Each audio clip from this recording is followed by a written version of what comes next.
The aim of an encyclopedia is to bring together the knowledge scattered over the surface of the earth, to present its overall structure to our contemporaries, and to hand it on to those who will come after us, so that our children, by becoming more knowledgeable, will become more virtuous and happier, and so that we shall not die without earning the gratitude of the human race.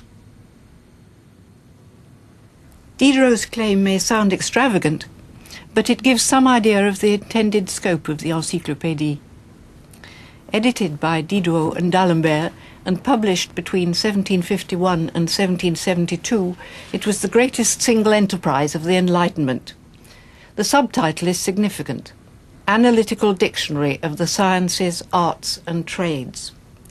The prospectus advertises it as being in only 10 volumes, compiled from works by Chambers and others.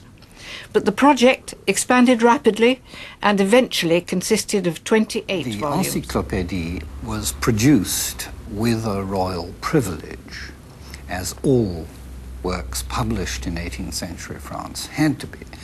And one of the conditions of privilege was, of course, that you submitted your manuscript, or in actual practice, normally your proofs, to one of the royal censors. One of the entries which was censored is this article on whale fishing. It talks about the decline in whale fishing in the North Atlantic and implies that the War of 1744 was to blame. The censor objected, and the offending lines were removed from the paragraph. There were potential problems with the censor and the basic principles of the Encyclopédie. Although it was arranged alphabetically, it also has cross-references to this systematic table of human knowledge.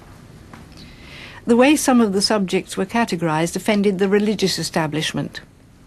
Theology and religion, traditionally the foundation of learning, are found under reason, juxtaposed with superstition and black magic.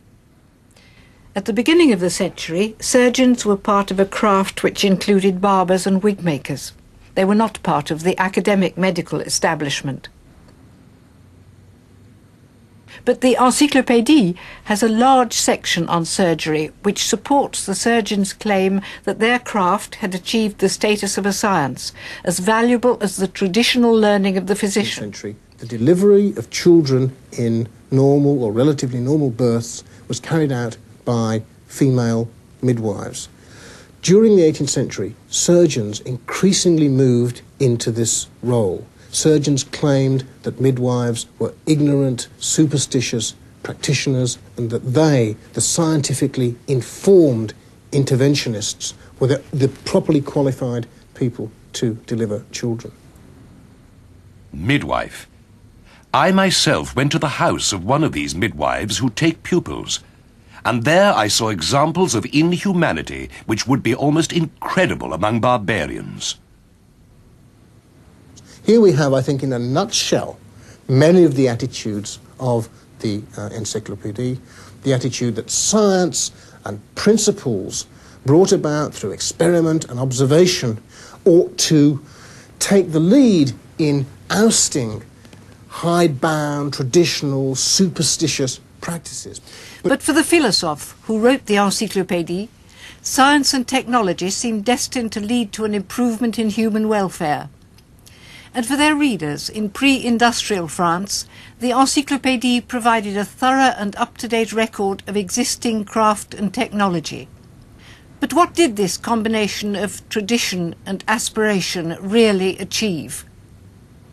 The philosophes certainly don't achieve the union of science and technology that they had as their objective. I think that certainly has to be said.